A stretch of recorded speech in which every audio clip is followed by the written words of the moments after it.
Hello everyone, my name is Marina and today I want to share my childhood experience about feeling excluded and how it connects to the principle of inclusion and children's rights. I grew up in the Soviet Union and as a Jewish child, the feeling of otherness was often deeply present even in early childhood. I remember being in primary school, perhaps around 7 or 8 years old. One of my classmates called me Žid, an offensive term for Jew. Then another child asked me, "Why are you still here? We don't want you in our country. Go to your Israel." At this age, I didn't even know that Israel existed. Sometimes there were jokes about dirty and greedy Jews. It wasn't always aggressive, but it instantly made me feel different, like I was outside the circle. Now, as an adult, I understand that these children were simply repeating what they had heard at home or in the street. The teachers often ignored it, or perhaps didn't know how to address it, which only reinforced the feeling that this difference was something that couldn't be spoken about. Officially, the Soviet government condemned anti-Semitism, but in reality, it flourished in the USSR. In school, we learned about many cultures, as the Soviet Union was a multinational country, but never about Jewish culture, holidays or history. There was no mention of Holocaust, even though at least 2 million Soviet Jews were murdered by Nazi Germany. It was as if my heritage was invisible, erased.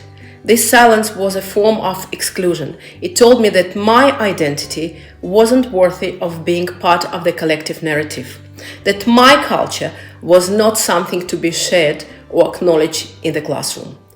Here is another fact highlighting the selective recognition of nationalities in the Soviet system. Every teacher had an official diary where they recorded our grades and general information about the children in the class. As part of this information, they were required to list the nationalities present in each class. In my class, out of 35 children, there were 10 Jewish students. However, in the class diary, the nationalities of the students were listed as Russians, Ukrainian, Uzbeks, Armenian, and other nationalities. Another unpleasant memory from my school years were experiencing implicit bias from some teachers. While they couldn't give me very low grades due to my knowledge and performance as a good student, I typically received good or very good marks, but rarely excellent. Despite this, I was still selected to represent the school in every academic competition. Looking back now, as an adult, I can see how deeply this experience clashes with what we understand about inclusion today. The statement of inclusion emphasized that every child has the right to be fully valued, respected, and to belong. When I was called Žid or when my culture was simply absent, I was not being respected for who I was. I felt like I had to hide part of myself rather than celebrate it. Inclusion isn't just about physical presence. It's about participation and feeling safe and accepted for your whole self. This silence around Jewish identity in Soviet school taught me that my heritage was not welcome there. True inclusion would have acknowledged and celebrated any diversity. According to the statement of inclusion, every child experiences positive learning outcomes in the areas identified in the EYLF, namely that they have a strong sense of identity, are connected with and contribute to their world, have a strong sense of well-being, are confident and involved learners. This also brings me to the United Nations Convention of the Rights of the Child, a foundational document for children's rights. Article 2, Non-discrimination, clearly state that all rights apply to every child without discrimination of any kind, irrespective of child's or their parents' race, religion, or origin. My experience was a direct violation of this principle. Article 8, Preservation of identity, protects a child's right to preserve their identity, including their nationality, name, or family relations.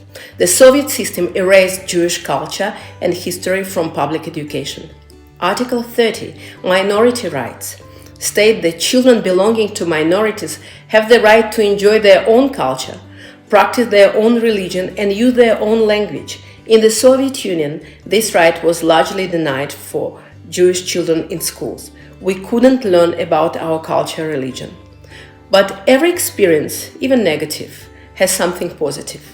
I survived despite systemic discrimination in my childhood and was able to build significant resilience.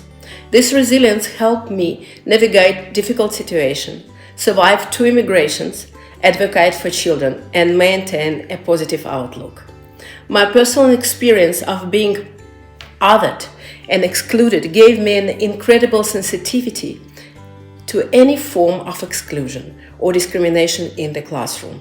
Unlike the teachers from my childhood, as an early childhood educator, I try to build warm, trusting, and secure relationship with children, understanding that this is the foundation for their well-being and ability to thrive.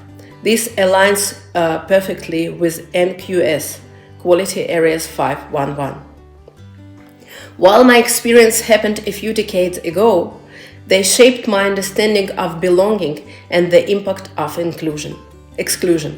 They highlighted why it's so important for us, early childhood educators, to create an environment where every child, no matter their background, feels seen, valued, and included, and give children every opportunity to reach their full potential without being limited by invisible barriers. Inclusion isn't just a word. It's an active commitment to ensuring no child ever feels like an other just for being who they are. Thank you.